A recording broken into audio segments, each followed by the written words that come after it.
Antes de comenzar, les solicitamos, por favor, apagar sus celulares o dejarlos en modo silencio para un buen desarrollo de la ceremonia. Muchas gracias. El señor Erwin Navarrete, del Ministerio, por favor, si está presente. ¿No ha llegado todavía? Gracias.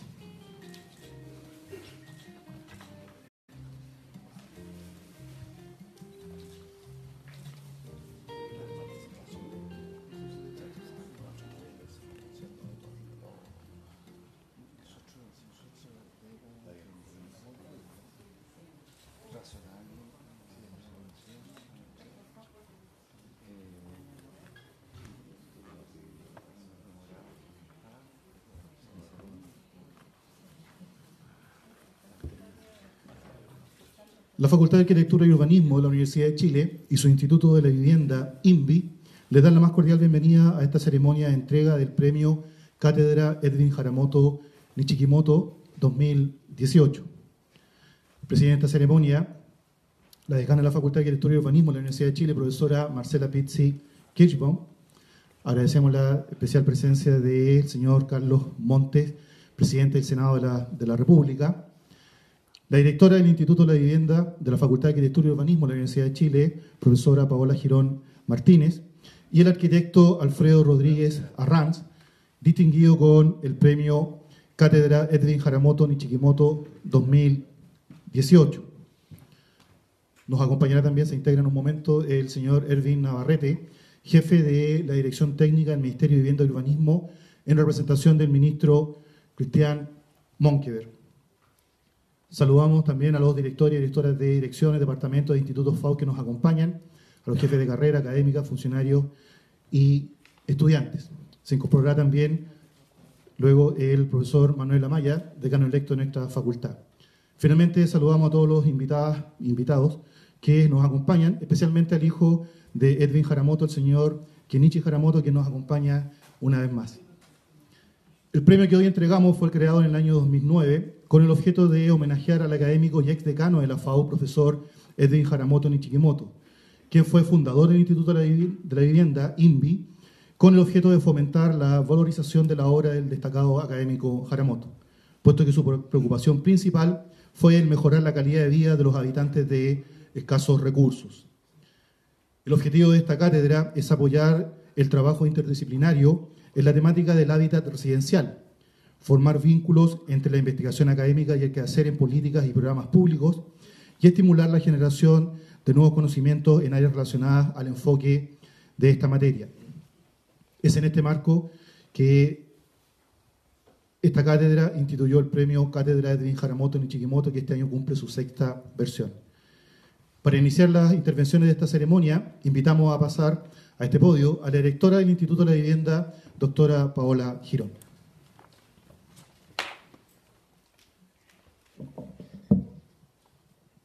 Muchas gracias. Señora decana, señor presidente del Senado de la República, señor vicedecano, autoridades de la Facultad de Arquitectura y Urbanismo, familiares y amigas del profesor Haramoto y de Alfredo Rodríguez, académicas, académicos, estudiantes, funcionarios, funcionarias, colegas y amigos, les damos la bienvenida. Buenas tardes. El año 2009, cuando creamos la cátedra Edwin Haramoto Nichikimoto con el fin de dar continuidad al legado de Edwin para apoyar el trabajo interdisciplinario en el campo del hábitat residencial, intentamos formar vínculos entre la investigación académica y el quehacer en políticas y programas públicos, y estimular así la generación de nuevo conocimiento en áreas relacionadas al enfoque del hábitat residencial. Edwin Haramoto tuvo una larga trayectoria en la Universidad de Chile. Ingresó como estudiante el año 1951, donde fue muy valorado por sus cualidades personales y académicas.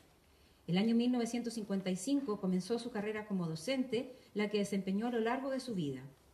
Edwin fue el fundador del Instituto de la Vivienda y fue un destacado académico de la Facultad de Arquitectura y Urbanismo de nuestra universidad. También en los años de dictadura, Edwin tuvo que partir a la Universidad Central para luego volver a la FAO, donde fue ungido como decano el año 1991. A partir de su legado, el INVI ha incursionado en diversos temas en el campo del hábitat residencial y paulatinamente hemos desarrollado una perspectiva interdisciplinaria, algo que Haramoto consideraba fundamental. Este enfoque interdisciplinario ha contribuido a mirar los temas de vivienda, hábitat y territorio desde una manera más holística, crítica y propositiva. Es importante resaltar que, para nosotros como Instituto de la Vivienda, mantener las ideas y legados de Edwin es importante. Su trabajo renovó los estudios de vivienda en Chile, marcando las bases de un cambio de paradigma encabezado por el enfoque de hábitat residencial, un enfoque multiescalar interdisciplinario. Como Universidad de Chile, nos sentimos invitados a reconocer a personas que desde sus propias trayectorias han profundizado el camino de Edwin que ayudó a construir. Este camino es una postura académica que también trae a la primera línea una posición política. Lo político en el sentido amplio, referido a la conciencia y acción respecto al poder y la fundamental toma de posición respecto a él. Nuestra posición, como fue la de Edwin Haramoto, busca mayor equidad, reconoce las distintas disciplinas y visión de mundo, busca el diálogo y pone en foco sobre los habitantes, sus comunidades y su habitar. Es en este contexto que creamos el premio Cátedra Edwin Haramoto, que hoy día entregamos al destacado arquitecto Alfredo Rodríguez Arranz. Referirse a Alfredo Rodríguez y su trayectoria necesariamente implica poner en relieve la consistencia y coherencia que ha logrado construir a lo largo del tiempo, y ello sin claudicar en sus principios ético-políticos que lo posicionan como un importante, si no el mayor referente de la sociedad civil para aquellos que promueven el debate y la acción en torno al derecho a la vivienda y la ciudad. Desde la sociedad civil organizada, particularmente desde su emblemático espacio de investigación-acción como lo es SUR, Alfredo nos ha nutrido sostenidamente con su contundente pensamiento crítico en el campo de los estudios urbanos. Alfredo proviene de la sociedad civil. Su labor a lo largo de los años ha sido siempre como parte de esta, y como fundador de SUR, y su importante participación en Chile junto a muchas otras personas durante la dictadura tuvo que ver con comprender lo que sucedía en nuestras poblaciones en cuanto al allegamiento, los niveles de pobreza y la calidad habitacional en la época, como un espacio donde se podía pensar en una futura democracia.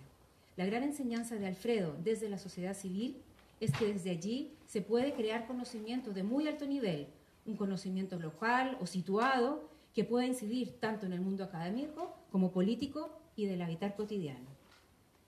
Probablemente, sin su trabajo, tendríamos un pobre conocimiento sobre las transformaciones sociourbanas producidas por el giro neoliberal de la política pública, lo cual quedó plasmado en su magnífico libro Por una ciudad democrática, el año 1984. Mismo título de la conferencia que nos presentará en algunos momentos y desde la cual esperamos revisite esta discusión. Del mismo modo, no comprenderíamos el alcance de la política habitacional sin el lúcido análisis realizado junto a Ana Sugrañez de Los Contechos, un desafío para la política de vivienda social del año 2005. Y estos son solo dos ejemplos de una obra fructífera que ha circulado no solo en espacios académicos, sino que se ha expandido fluidamente y ha reforzado, enhorabuena, la capacidad de acción de las organizaciones de pobladores en sus disputas por el derecho a la vivienda y a la ciudad. No obstante, su nítido posicionamiento desde el mundo de la sociedad civil y el no gubernamental en particular, Alfredo ha sabido actuar como un articulador entre múltiples actores, sociedad civil, academia, mundo político, tecnocracia, y ello en el ámbito nacional e internacional. Y es a nivel de internacional y sobre todo latinoamericano que el trabajo de Alfredo ha sido fundamental y ha sido reconocido en el ámbito académico, de la sociedad civil y también de organismos internacionales. Quizás es en este rol articulador donde más convergencia se encuentra la trayectoria de Edwin Haramoto, con quien precisamente coincidieron durante largo tiempo en los múltiples espacios de discusión en torno a las políticas de vivienda que tuvieron lugar en la primera década de la transición democrática. Los talleres de coyuntura que organizaba Edwin tenían en la figura de Alfredo a uno de sus más activos participantes. Probablemente Edwin y Alfredo muestran en sus trayectorias una forma de hacer que se articula en torno a la confianza, la horizontalidad y la colaboración, y todo ello puesto al servicio de la producción y democratización del conocimiento, pero no de un conocimiento meramente formal, sino como una herramienta de transformación y emancipación, en otras palabras, no perdiendo de vista que lo que nos moviliza es avanzar hacia una sociedad más justa y democrática. Es con mucho cariño y admiración y respeto que la Facultad de Arquitectura y Urbanismo de la Universidad de Chile, a través del premio Cátedra Edwin Haramoto Nishikimoto, que queremos homenajear con este premio el año 2018 a Alfredo Rodríguez Aranz.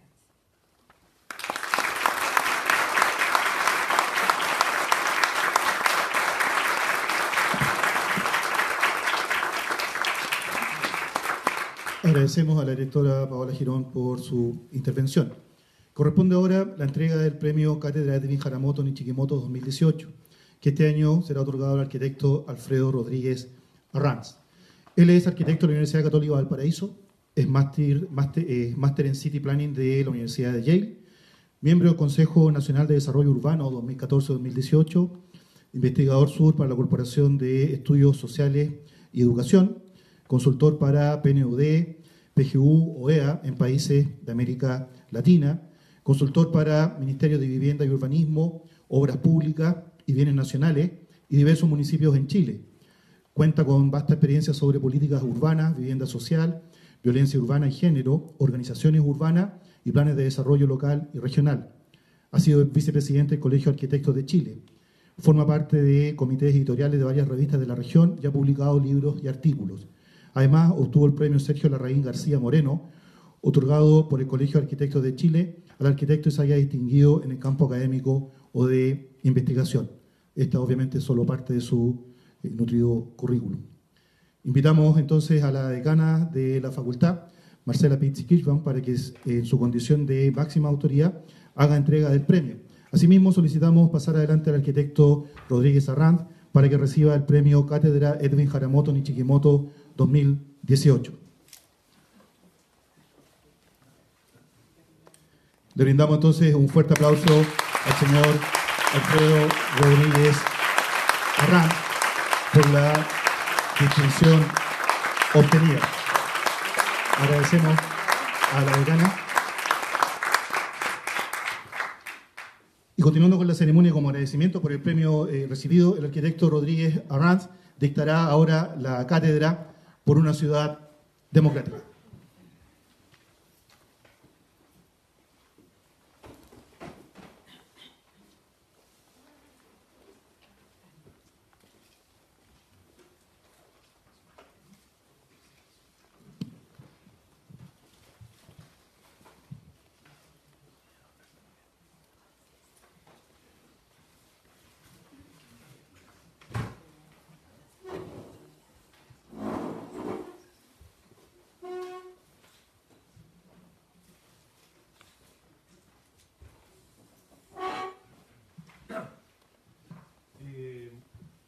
Quiero agradecer a la Facultad de Arquitectura de la Universidad de Chile y al Instituto de Vivienda por el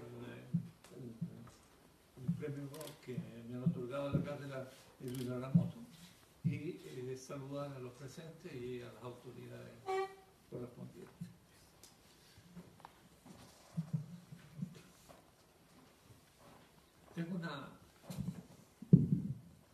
Tengo una intervención escrita que bueno, la he cambiado varias veces. Y cuando me avisaron que me habían dado el premio y que tenía que dictar una charla, y me empecé a complicar, porque, es decir, pero lo primero que se me ocurrió era llamarla, porque me dijeron, póngale un título. Entonces, lo que le puse fue por una ciudad democrática. Y que la ciudad democrática es un libro ahí que, como Paula señaló, fue escrito, es decir, a principios de los 80, hubo 2 o 3 versiones antes y un conjunto de artículos. Y yo creo que lo que recuerdo de esa época es la portada del libro. Porque la portada del libro, si ustedes miran, es una puerta tapiada en un muro de contención que estaba en la subida del Cerro Esperanza, en Valparaíso, por Portales, detrás del Matadero. Y la imagen que yo tenía en esos años, hay que recordar, 83, inicio de las protestas, las grandes tomas de septiembre, las grandes tomas de la Fresno y la Silva en la zona sur, era de que con la caída de la dictadura se abrirían esas puertas tapeadas y lo que estaba contenido detrás del muro de contención rompería, haría saltar las piedras que lo detenían. Mucho cambió en el país, en los procesos de vivienda, en las ciudades, pero ese muro de contención sigue estando ahí en el cerro, en la subida. La puerta sigue cerrada y yo creo que nuestro anhelo por una ciudad democrática sigue presente. Dicho esto, esto era el 83. Estábamos ahí prestando la asistencia técnica a las dos tomas grandes que había, la Fresno y la Silva, 35.000 personas en esa época, en medio de la dictadura, y un poco asustado. Y María Eugenia, Olga, Javiera, yo. Y en la siguiente foto está Vicente Espinosa, está Carlos Albrecht y de espalda Julio Alegría. Y habíamos terminado de hacer en esos días, en esa época, un seminario en el Colegio de Arquitectos que lo habíamos llamado Por una ciudad para vivir. Y yo creo que eso expresa bastante bien, es decir, la situación de decir que durante la dictadura, es decir, ya vivir era muy importante. Ahora, empecé a hacer la conferencia y entonces estaba pensando en una revisión de los libros, de las cosas que habían hecho, pero después dije que no, porque realmente la idea no me cuadraba, no lograba articularlo bien, porque yo creo que es decir, está bien mirar al pasado, pero yo creo que el más importante es en este momento ver lo que está ocurriendo en nuestras ciudades y más bien y lo que mejor conocemos, es decir, qué está ocurriendo hoy día en Santiago. Entonces yo creo que hay un desfase entre la realidad y el discurso del urbanismo. Ese desfase se da porque, es decir, entre los procesos inmobiliarios desregulados, formales e informales, que están cambiando la estructura de los mercados del suelo y la vivienda en las ciudades con sus productos, precios, tamaños, localizaciones. Es decir, en los últimos 4 o 5 años el precio del metro cuadrado de la vivienda en Santiago se ha duplicado. Es decir, y por otra parte, lo que son los discursos. Por ejemplo, hay un discurso del urbanismo que es absolutamente distante de la realidad. Por ejemplo, de lo que mucho se habla es de la nueva agenda urbana. Y que si uno lee lo que dice la nueva agenda urbana es demencial. Es decir, se cree que la nueva agenda urbana ayudará a poner fin a la pobreza y al hambre en todas sus formas y dimensiones, que va a reducir las desigualdades, promover un crecimiento económico sostenido, inclusivo, va a lograr la equidad, igualdad de género, el empoderamiento de todas las mujeres y las niñas, a fin de aprovechar plenamente su contribución vital. Y va a mejorar la salud humana, el bienestar, va a fomentar la resiliencia, va a proteger al medio ambiente. Fernando Carrión llama a eso el urbanismo de las palabras. Y nosotros habíamos escrito un artículo de eso que lo llamábamos un pensamiento mágico. Basta decir la palabra para que eso deje de existir. Es decir, desigualdad se acaba. Y también era bastante loco porque pasó por acá, por Santiago, John Close, que era el director de UN Habitat, y la urbanización es fuente de prosperidad. Palabras vacías. Y por otra parte, es decir, lo que está ocurriendo en la ciudad, es decir, como resultado de las políticas que me he tenido, es decir, así era el Volcán 2, y a principios de los 2000, esto era hace 3 años, yo creo que ahora queda menos. Entonces, políticas que se han implementado, que no han servido y lo curioso y lo que más me preocupa es que efectivamente tenemos mejores conjuntos ahora. Y en el ámbito de la vivienda social se observan cambios cualitativos positivos. La vivienda ya no son de los 30 metros que eran en los 90, el promedio ahora son de 60 metros cuadrados, los nuevos conjuntos tienen equipamientos comunitarios, paneles solares, claro que están un poquito más distantes de los centros urbanos. Y también se han recuperado conjuntos construidos a fines de los 90 y se ha avanzado hasta la fecha con el programa Quiero mi barrio del Ministerio de Vivienda, que ha estado actuando ahora en 500 conjuntos, lo cual es... Y así hay avances, pero son los avances de los problemas que a principios de los 2000 nosotros señalábamos que eran los problemas de los contextos. Entonces, en un artículo que escribí con Paula Rodríguez y que lo llamábamos Urbanismo dentro de lo posible, nuestra preocupación es que las políticas actuales lo que están haciendo y enfrentando son problemas que se crearon hace 20 años.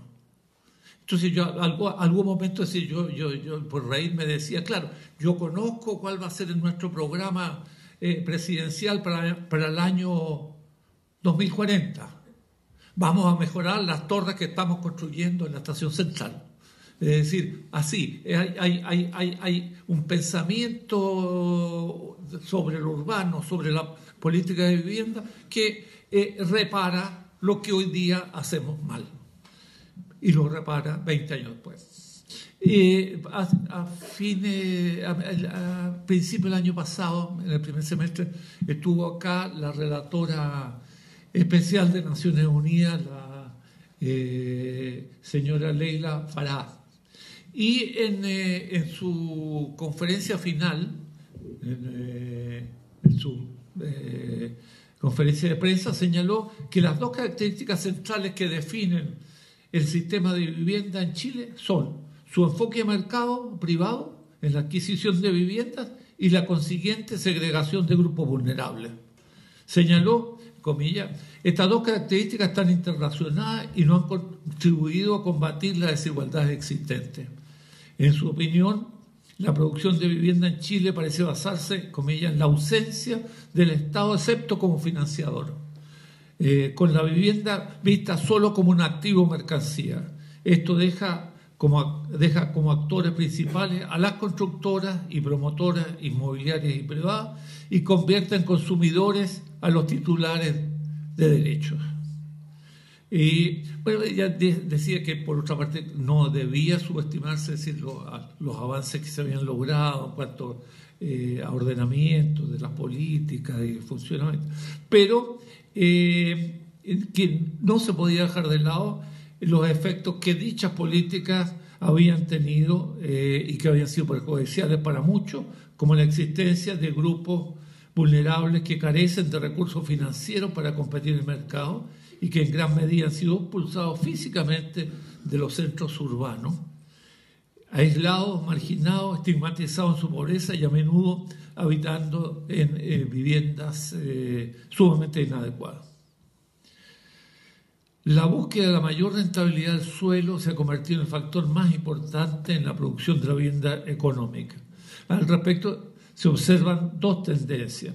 Por una parte, es decir, y lo que señalaba ella, la construcción en los terrenos más baratos que se puedan comprar, alejados de los centros urbanos y que han dado por resultado la segregación de los pobres hacia las periferias de las ciudades y al interior de las ciudades construcción de edificios de gran altura y densidad que albergan miles de inquilinos, expresiones ambas de una planificación urbana y social no regulada y deficiente.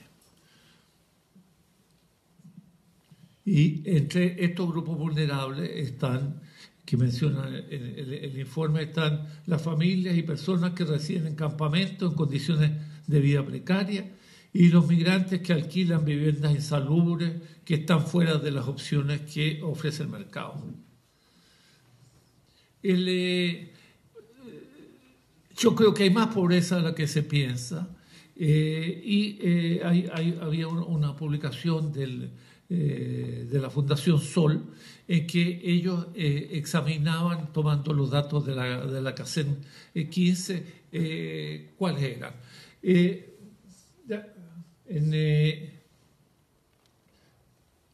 Si uno toma la pobreza solo con los ingresos autónomos, es del 26,8%. Esa pobreza, el 26,8% de la población. Si uno toma lo que llaman alquileres imputados, baja a 15,8%. Y si uno saca todos los bonos, baja al 11,7%. A lo que a mí me llamó la atención fue el asunto de los alquileres imputados. Es una figura estadística, financiera, que supone que una persona que es dueña de una propiedad o que está comprando y está pagando o que está alquilando o que usa por cualquier forma una vivienda, esa persona tiene un ingreso equivalente al alquiler promedio de la zona donde está localizado. Y entonces uno puede, desde esa lógica, incluso llegar al absurdo de pensar que el alza de los precios de alquiler de las viviendas que ha tenido por el influjo de la demanda sería un factor de desarrollo al reducir la pobreza. Mientras mayor el alquiler imputado, menos pobre. El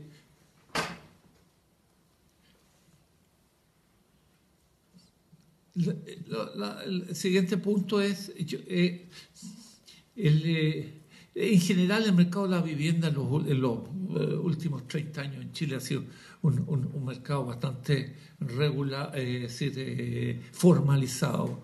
Es decir, en general, poco ha escapado al mercado, y particularmente en los años 80, 90 y principios 2000. Pero lo que observo es que en estos últimos años, es decir, puede ser también, como veíamos, con esa alza gigantesca que han tenido el precio de la vivienda, es decir, lo que estamos observando es una desregulación formal y una desregulación también informal.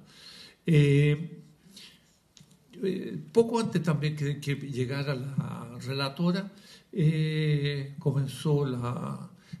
hubo ese mensaje del intendente que empezó a hablar de los guetos verticales. Y a partir de ahí el tema comenzó a tomar interés. Patricio Herman ha publicado una lista de los permisos aprobados, y yo creo que a veces vale la pena revisar eso. Miguel también ha estado preocupado mucho por el tema.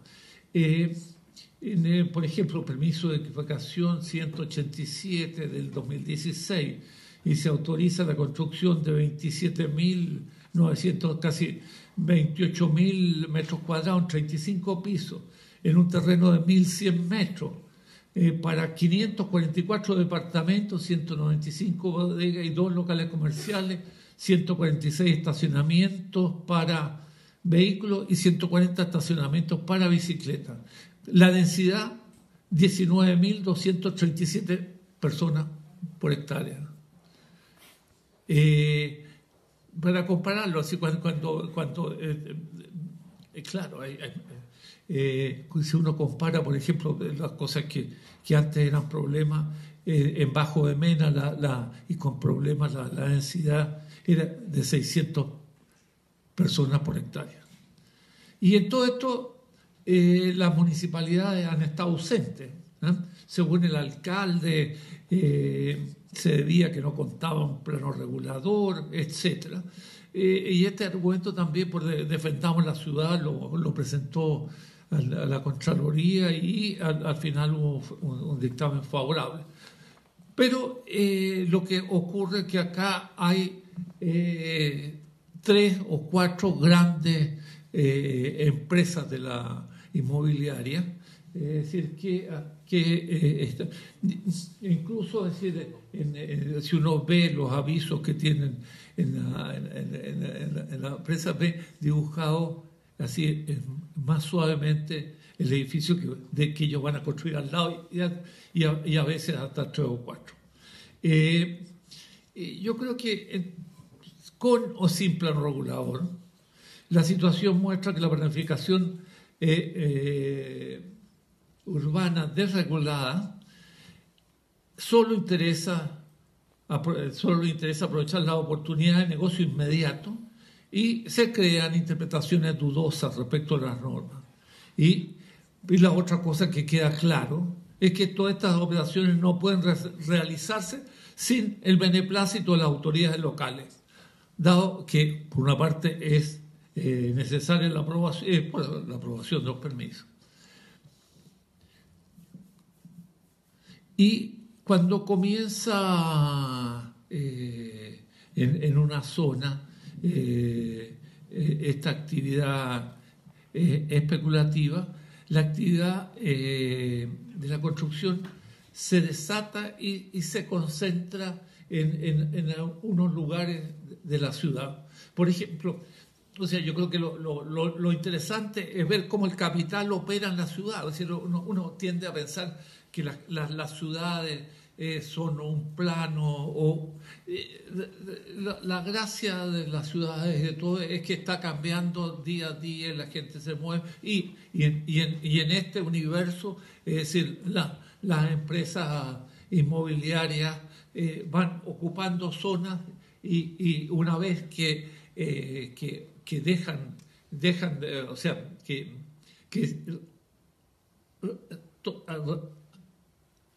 logran toda la ganancia, plusvalía en esa zona, pasan a otra. Y, por ejemplo, en los años 90, es decir, se construyeron 500.000 unidades de vivienda social en la zona sur. Ya en los 2000 no, en los 2000 comenzaron a unos programas de vivienda en la periferia. Y en los 2010, entre los 2010 y 2014, es decir, se concentraron en Estación Central. Se aprobaron 120 permisos, ¿no? Y lo interesante, y ahí vuelvo al inicio, es que nosotros estamos mirando hacia atrás y no vemos lo que ocurre en este momento. Es decir, la investigación se transforma en historia y lo que vamos registrando es lo que ya pasó. Las empresas ya no están ahí, es decir, por ejemplo, ya no están en la Estación Central, están en San Miguel, y de San Miguel ahora están entrando a PAC. ¿Por qué? Porque ahora hay dos estaciones de metro, es decir, ahí en tres meses, es decir, los precios de la vivienda y los alquileres se triplicaron. Viviendas que estaban cercanas a la estación Pedro Aguirre Cerda o Lo Valledor, viviendas que costaban 20 millones, hoy día cuestan 80. Y los departamentos que costaban y que uno arrendaba en 100.000, ahora están a 300.000. Entonces, es decir, es una cosa dinámica y nuestros mecanismos de investigación son bastante lentos y solo llegamos cuando ya no, lo que queríamos buscar ya no está ahí, está en otra parte. Y en el caso de Estación Central hay un muy buen estudio de Loreto Rojas, y es decir, los espacios comunes son escasos. Hay un ascensor por cada 121 departamentos, en el mejor de los casos, porque en otro llega a un ascensor por cada 259 departamentos. Pero no existe ninguna restricción, y entonces ella, en un artículo publicado a fines del año pasado, ella decía que ahora venía una tercera oleada con edificios proyectados a mayor altura, que alcanzarían los 40 pisos, con más de 3.000 departamentos de 22 metros cuadrados de superficie promedio. Y entonces, es decir, y eso afecta totalmente, es decir, el precio de la tierra, y no solo sube en la Estación Central, sino que establece otro nivel de precios en toda la ciudad, y además fija un modelo de negocio. Para esos precios de tierra no hay otro modelo que sea aplicable. Entonces, es decir, hay una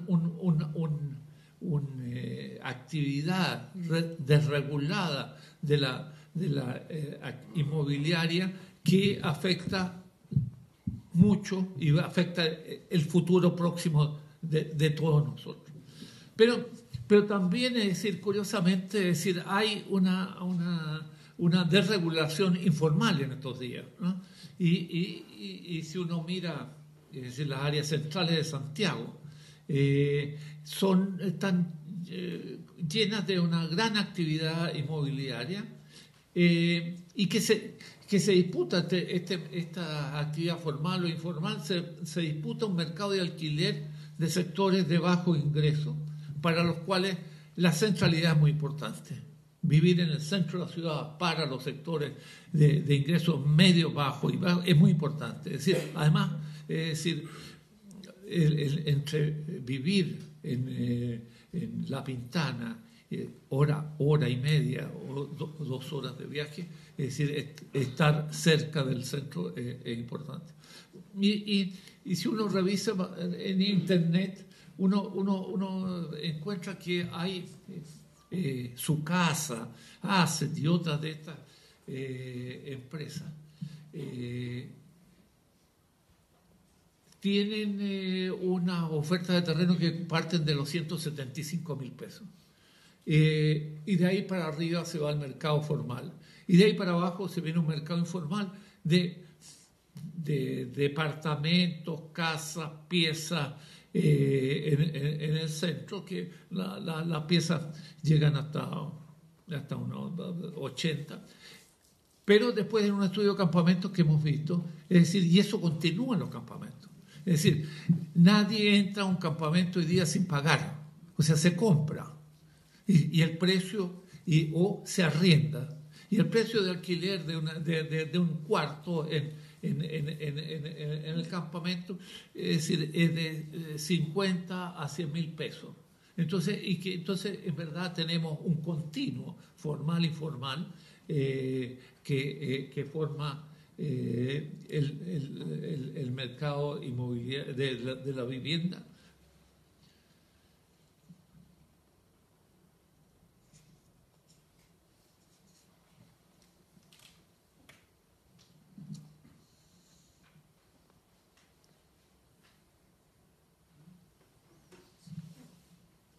Y aquí tenemos algunos casos es decir, construcción de vivienda informal para los sectores. Es decir,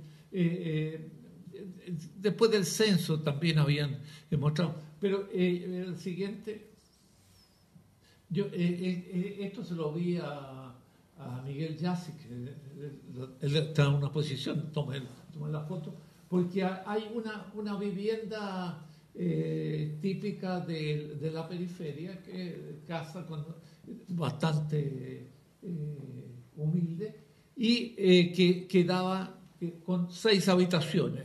El dueño vio la posibilidad de construir otras 6 habitaciones y después construyó un tercer piso, es decir, y todo, es decir, con materiales y esto crea una serie de problemas como son los incendios, es decir,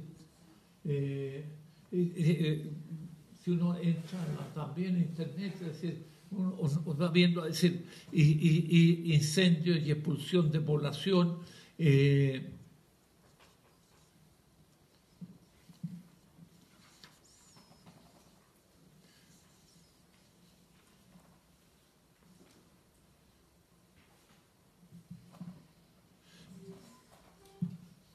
Y entonces las inmobiliarias informales han aprendido esto, es decir, la densidad es un buen negocio.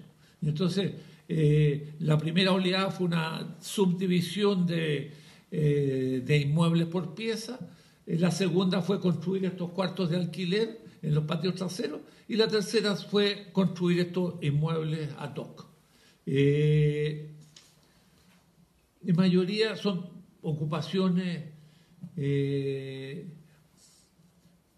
sin ningún tipo de control. Y esto ha traído cambios en la estructura urbana y como decía yo, es decir, estos cambios es a través de fijar una nueva estructura de precios en la ciudad, nuevo a partir del cual comienza. Sí, claro, es decir, un poco, si a mí me ofrecen tantas UF o veo que tantas UF vale un terreno que está situado en tal parte, es decir, por ahí, bueno, yo creo que Pablo sabe mucho más. También fija un nuevo tipo de, como decía yo, de modelo de negocio, es decir, si no son edificios como de 1000 departamentos o esto, lo otro, y de tal altura, es decir, no pueden responder al patrón de precios que se establece. Y además fijan un perfil de las personas que los comprarán o los van a rentar. Es decir, todos aquellos que tienen algún tipo de aval o todo eso entran sobre los 175.000 para arriba. Todos los que no tienen, es decir, algún tipo de aval o esto, es decir, comienzan y entran en el mercado informal.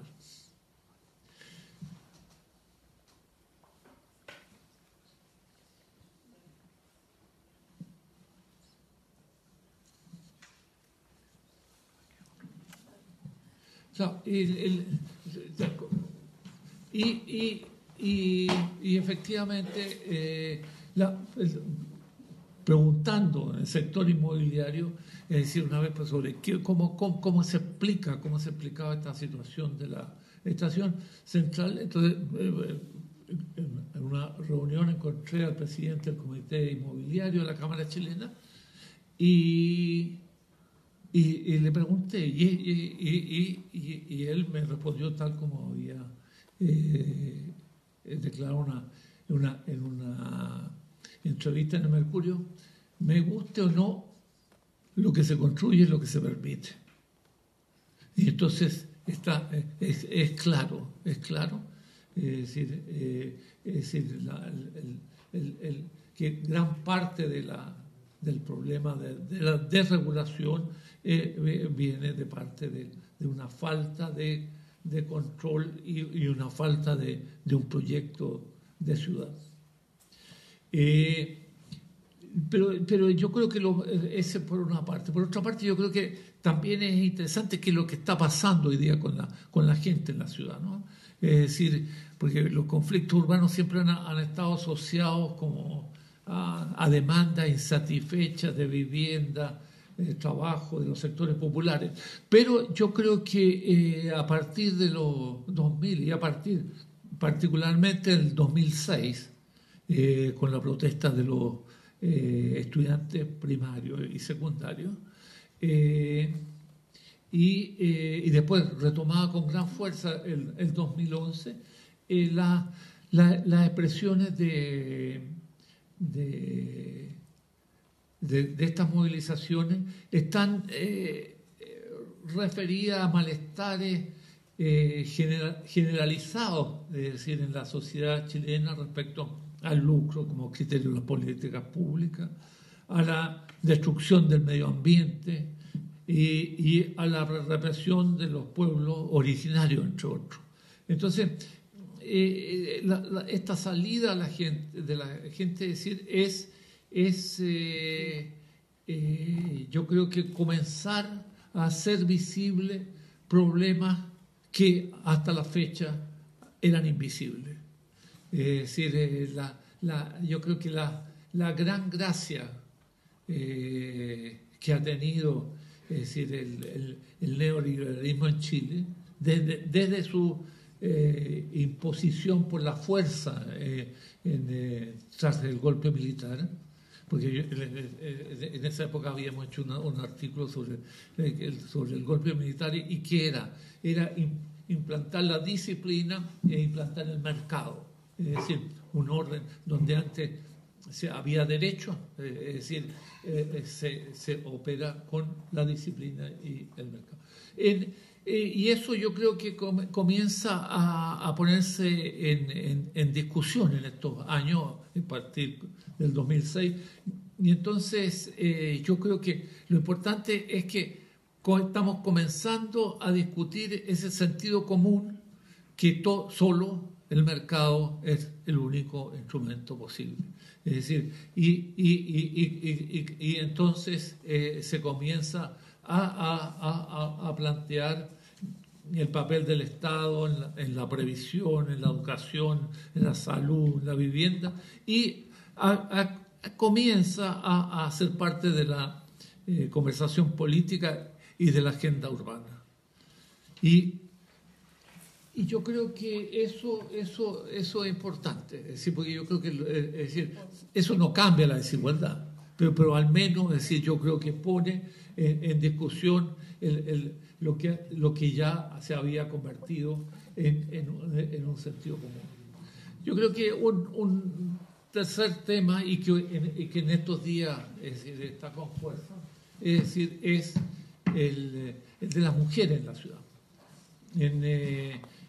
Hace años atrás hicimos un estudio sobre las violencias en los distintos tipos de violencia que existen en la ciudad. Y porque la desigualdad de género es una violencia y se expresa de distintas maneras en la ciudad, y hasta estos días ha tenido muy poca visibilidad en la esfera pública y en la discusión política. Yo diría hasta como la semana pasada. Entonces, y yo creo que no hay que olvidar que las ciudades han sido mayoritariamente construidas desde una perspectiva masculina, ocupando la mayoría de los puestos de decisiones relativos a la planificación urbana. Los hombres han pensado las ciudades sin considerar las necesidades de las mujeres. Hay numerosa literatura, particularmente anglosajona, sobre cómo el pensamiento urbanístico de las mujeres ha quedado oculto y con un predominio de los urbanistas hombres. Las discriminaciones son entonces resultado de una construcción social que vincula a las decisiones adoptadas por años desde una mirada masculina. Históricamente, los hombres aparecen vinculados al trabajo formal y las mujeres se les ha asignado la esfera privada, cuidadoras del hogar, del espacio privado. Como una amiga, Ana Falú, dice, las mujeres usan la ciudad de distintas maneras y combinan trabajo, familia, con proyectos trayectos cortos, interconectados y un uso fragmentado del tiempo. Paola tiene un artículo al respecto muy interesante. Entonces, superar las desigualdades urbanas aparece como uno de los objetivos prioritarios de la planificación urbana actual desde una perspectiva de las mujeres. El urbanismo con perspectiva de género debe considerar estas diferencias para diseñar ciudades que quieran ser más inclusivas o igualitarias. Pero es difícil porque, es decir, hay el Consejo Nacional de Desarrollo Urbano establecen, hay al interior de ello una discusión sobre los estándares, sobre la agenda, y yo me acuerdo que en una exposición se hizo una presentación de lo que eran los estándares, y yo pregunté ingenuamente, bueno, ¿y el género? O sea, los estándares urbanos, la mirada es una mirada que supone que los hombres y las mujeres son iguales y son más parecidas a los hombres.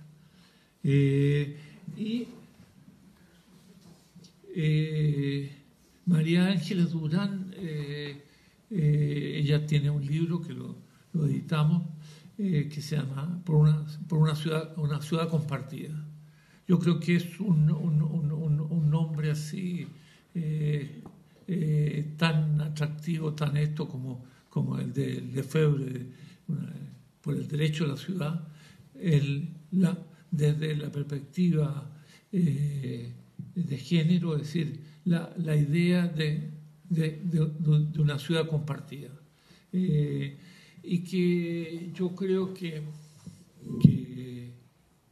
es un horizonte que nos atrae. Para terminar, en el año 85 hicimos un concurso de historia de las poblaciones. Y yo creo que la pregunta que nos poníamos en ese momento era, es decir, ¿quién construye la ciudad? Y en uno de los relatos, el don Adrián Escalona, estucador, los nombra. Él dice, y hablando como de su población, dice Julio Armas, gaffiter, Elba Castañeda, dueña de casa, Mario Olivares, carpintero de construcción, Ernesto Pinto, que en Santiago se hizo pintor de brochas, se casó y ahí se quedó, Ismael López, municipal, Clodomiro Ávila, minero, hoy viejito, sordo y casi ciego, Carlos Lorca, que se fue al sur a trabajar a tierra que le dejaron unos parientes, y muchos otros de los cuales se mencionan sus nombres en esa historia. Entonces yo creo que, es decir, junto con conocer, es decir, qué es lo que está ocurriendo en la ciudad, es decir, yo creo que no podemos olvidarnos que quienes construyen la ciudad son personas, es decir, y personas, es decir, de profesiones no elegantes, es decir, pero no son anónimos. Sus nombres se conocen y se recuerdan en las poblaciones y en las memorias que uno hace de barrios aparecen. En el último tiempo hemos hecho con un equipo dos historias de poblaciones y los nombres de quienes la han hecho están ahí. Entonces, yo creo que para todos ellos, y para finalizar, resolver su problema de vivienda ha sido mucho más que construir una casa, ha sido construir una parte de la ciudad. Y yo creo que eso es lo que no podemos olvidar. Muchas gracias.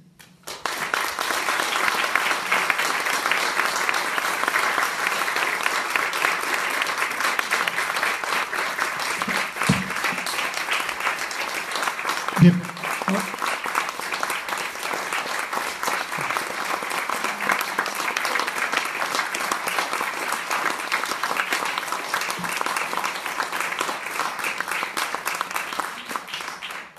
O sea, lo que he señalado es parte de los 40 años del sur. Y es el trabajo de muchas personas que han participado en las cosas que hemos publicado, escrito, dicho, y la parte personal es menor que uno cree. Gracias. Bien, reiteramos entonces el aplauso a don Alfredo Rodríguez Arranz y lo felicitamos nuevamente por hacerse merecedor este año del premio Edwin Haramoto Nishikimoto.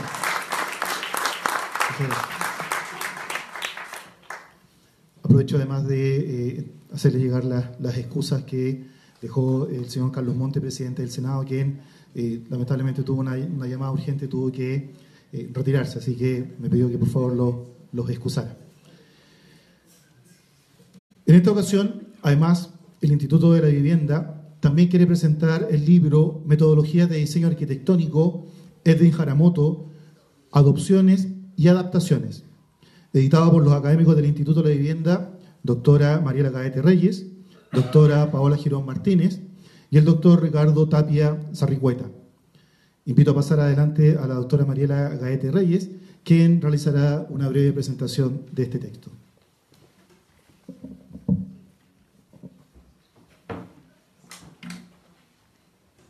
Buenas tardes a todos y todas quienes nos acompañan hoy en esta cátedra. El día de hoy también queremos homenajear al arquitecto Edwin Haramoto Nishikimoto con la presentación del libro Metodología de Diseño Arquitectónico Edwin Haramoto, Adopciones y Adaptaciones. Creo. Ya. Gracias. El arquitecto y académico Haramoto buscó desarrollar una forma de racionalizar el proyecto arquitectónico y así asegurar la consideración de múltiples aspectos habitualmente desatendidos, desde lo más básicos y funcionales hasta otros relacionados con identidad y cultura. Con ello, Haramoto promovía un proyecto de arquitectura más inclusivo y también eficiente en el aprovechamiento del material y del espacio. Esta aproximación racional, que buscaba optimizar las soluciones habitacionales a través de la producción de tipologías, así como perfeccionar los métodos para su diseño, gestión e implementación, fue muy valiosa en su época y ha trascendido a diversas generaciones de arquitectos. Este libro, basado en la metodología de Edwin Haramoto y en sus aplicaciones, busca ser una contribución para el estudio y el diseño en el campo urbano habitacional. Aunque la metodología desarrollada por el connotado arquitecto y académico puede ser vista como un enfoque lineal y estructurado, fue pensada en realidad como un proceso iterativo y en este sentido puede relacionarse y complementarse con enfoques proyectuales y menos racionales como el design thinking, muy en boga actualmente. El libro tiene 3 objetivos principales. El primero de ellos es destacar el aporte metodológico del arquitecto Edwin Haramoto Nishikimoto al diseño habitacional. El segundo, constatar las diversas formas en que un conjunto de arquitectos de la Facultad de Arquitectura y Urbanismo de la Universidad de Chile, incluyendo algunos arquitectos del Instituto de la Vivienda, hemos adoptado y adaptado su metodología de diseño. Y en tercer lugar, describir metodologías de diseño especialmente vinculadas al hábitat residencial por medio de casos de estudios o métodos de enseñanza. Finalmente, esta colección busca rescatar y destacar el trabajo de Edwin Haramoto y revisar aspectos de su metodología que siguen vigentes aún después de más de 20 años de existencia. También busca resaltar y potenciar aspectos de la arquitectura en el Instituto de la Vivienda. Los editores de este libro esperan que los capítulos incluidos aquí sean de utilidad para estudiantes de arquitectura, Arquitectos y docentes en arquitectura. El lanzamiento oficial del libro se hará en una fecha posterior que será definida y difundida más adelante. Muchas gracias.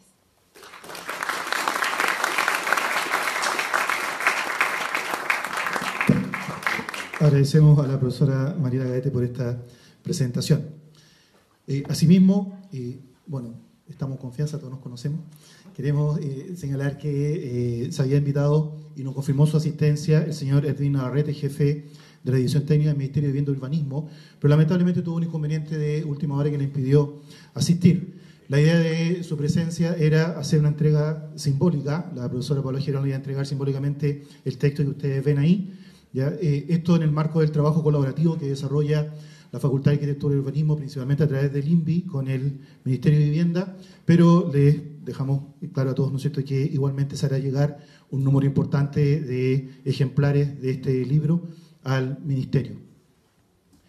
Antes de finalizar, queremos dejarlos a todos cordialmente invitados para este miércoles 30 de mayo a las 12 horas, acá en el Auditorio FAU, al seminario contra la inclusión, un seminario de cierre del proyecto Imaginarios de la Inclusividad en la Arquitectura Chilena Contemporánea, que también desarrollan académicos del Instituto de la Vivienda. Entonces quedan todos cordialmente invitados para este miércoles a las 12 horas en este mismo auditorio. Con esto damos por finalizada esta ceremonia Cátedra Edwin Haramoto Nichikimoto 2018. Agradecemos la presencia de todos ustedes, especialmente los familiares del señor Alfredo Rodríguez y familiares del profesor Haramoto que hoy día nos acompañan. Y los dejamos cordialmente invitados ahora a un cóctel que se realizará en el hall central a un costado de este auditorio. Buenas tardes, muchas gracias.